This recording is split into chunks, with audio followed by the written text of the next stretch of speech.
اگر شہادت کی وجہ سے کسی مہینے کو غم کا مہینہ، کسی دن کو غم کا دن، کسی ہفتے کو غم کا ہفتہ کہا جائے تو پھر تو سال کے تمام مہینوں کو غم کا مہینہ کہنا چاہیے، پھر تو سال کے تمام ہفتوں کو غم کا ہفتہ قرار دینا چاہیے، پھر تو سال کے تمام دنوں کو غم کا دن قرار دینا چاہیے۔ علامہ ابن کثیر رحمۃ اللہ علیہ لکھتے ہیں کہ یقیناً حضرت حسین رضی اللہ تعالیٰ عنہ کی شہادت دردناک ہوئی، ہر مسلمان کا سن کر دل ٹوٹ جانا چاہیے، غم ہونا چاہیے، لیکن جس انداز اور جس طریقے پر اظہار و رنج و غم کیا جاتا ہے، اسلام میں اسے کہیں سے کہیں تک برداشت نہیں کیا جا سکتا۔ آگے تحریر فرماتے ہیں حضرت حسین رضی اللہ تعالی عنہ کے والد حضرت علی رضی اللہ تعالی عنہ، پوری امت کا اتفاق ہے کہ حضرت علی رضی اللہ تعالی عنہ مقام میں، مرتبے میں اپنے بیٹے سے اعلیٰ اور افضل ہیں۔ 17 رمضان المبارک کو حضرت علی رضی اللہ تعالیٰ عنہ کو شہید کیا گیا۔ حضرت علی کی شہادت پر اس طرح اظہار رنج و غم نہیں کیا جاتا جس طرح حضرت حسین کی شہادت پر کیا جاتا ہے۔ 18 ذو الحجہ کو حضرت عثمان غنی رضی اللہ تعالیٰ عنہ کو شہید کیا گیا، جو حضرت علی رضی اللہ تعالیٰ عنہ سے مقام اور مرتبے میں بلند ہیں، لیکن ان کی شہادت پر افسوس ہے کہ وہی لوگ جو حضرت حسین رضی اللہ تعالیٰ عنہ کی شہادت پر ماتم کرتے ہیں، حضرت عثمان غنی رضی اللہ تعالیٰ عنہ کی شہادت پر ماتم نہیں کرتے۔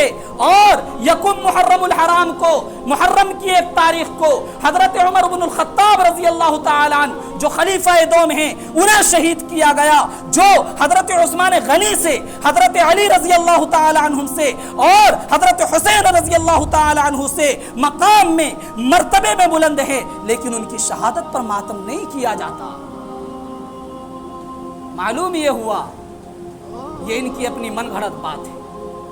جو حضرت حسین رضی اللہ تعالیٰ عنہ سے مقام اور مرتبے میں بلند ہیں، ان کی شہادت پر ماتم نہیں کیا جاتا، تو پھر حضرت حسین رضی اللہ تعالیٰ عنہ کی شہادت پر ماتم کیوں؟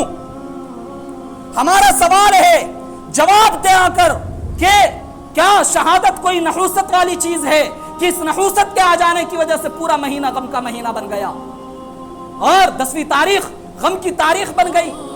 اسلامی تاریخ کو اور روایات کو دیکھا جائے، شہادت کوئی نحوست والی چیز نہیں ہے، بلکہ یہ تو ایک مبارک چیز ہے، یہ تو سعادت مندی کے حصول کا اعلیٰ درجہ ہے، یہ تو قابل رشک نعمت ہے۔ اسی وجہ سے خود نبی کریم صلی اللہ علیہ وسلم کی تمنا تھی، آقا فرماتے ہیں لَوَدِدْتُ أَنْ أُقْتَلَ فِي سَبِيلِ اللَّهِ ثُمَّ أُحْيَا ثُمَّ أُقْتَلْ ثُمَّ أُحْيَا ثُمَّ أُقْتَلْ ثُمَّ أُحْيَا ثُمَّ أُقْتَلْ، کہ میری خواہش ہے میں اللہ کے راستے میں شہید کر دیا جاؤں، پھر زندہ کیا جاؤں، پھر شہید کر دیا جاؤں، پھر زندہ کیا جاؤں، پھر شہید کر دیا جاؤں۔ آگے چلیے، خلیفہ دوم حضرت عمر بن الخطاب رضی اللہ تعالیٰ عنہ اللہ سے دعا کر رہے ہیں، اللہم اجعلنی شہادتا فی سبیلک، اے اللہ تو مجھے اپنے راستے میں شہادت نصیب فرما۔ اگر شہادت بری چیز ہوتی، اگر شہادت نحوست والی چیز ہوتی، اگر شہادت کے اندر کوئی خرابی ہوتی، نبی کریم صلی اللہ علیہ وسلم شہادت کی تمنا کیوں کرتے؟ خلیفہ دوم حضرت عمر بن الخطاب رضی اللہ تعالیٰ عنہ شہادت کی دعا کیوں کرتے؟ شہادت کوئی بری چیز نہیں ہے، اور ماتم مردوں پر کیا جاتا ہے، زندوں پر نہیں۔ ہمارا عقیدہ ہے، ہمارا قرآن کہہ رہا ہے لا تحسبن الذين قتلوا في سبيل الله امواتا بل احياء عند ربهم يرزقون، کہ جو لوگ اللہ کے راستے میں شہید کر دیے گئے انہیں ہرگز ہرگز مردہ خیال نہ کرو، وہ زندہ ہیں، انہیں خدا کے پاس سے رزق دیا جاتا ہے۔ تو ماتم، اظہار رنج و غم مردوں پر کیا جاتا ہے۔ حضرت حسین رضی اللہ تعالیٰ عنہ شہید ہیں، ہمارا عقیدہ ہے زندہ ہیں، لہذا زندوں پر ماتم نہیں کیا جاتا۔ ماتم وہ کریں جو منکر ہیں حیات شہداء کے، ہم زندہ جاوید کا ماتم نہیں کرتے، ہم زندہ جاوید کا ماتم نہیں کرتے۔ تو ایک رسم ماتم کی پائی جاتی ہے، یہ غلط ہے، قرآن و حدیث کے خلاف ہے۔ اگر ماتم کیا جائے گا سارے ہی سال کے دنوں کو پھر ماتم والا دن قرار دینا پڑے گا۔ ایک دوسرا رسم تعزیہ کا پایا جاتا ہے، لوگ تعزیے بناتے ہیں، عجیب و غریب ناٹک ہے۔ تاریخ کو دیکھیے، حضرت حسین رضی اللہ تعالی عنہ کی شہادت کے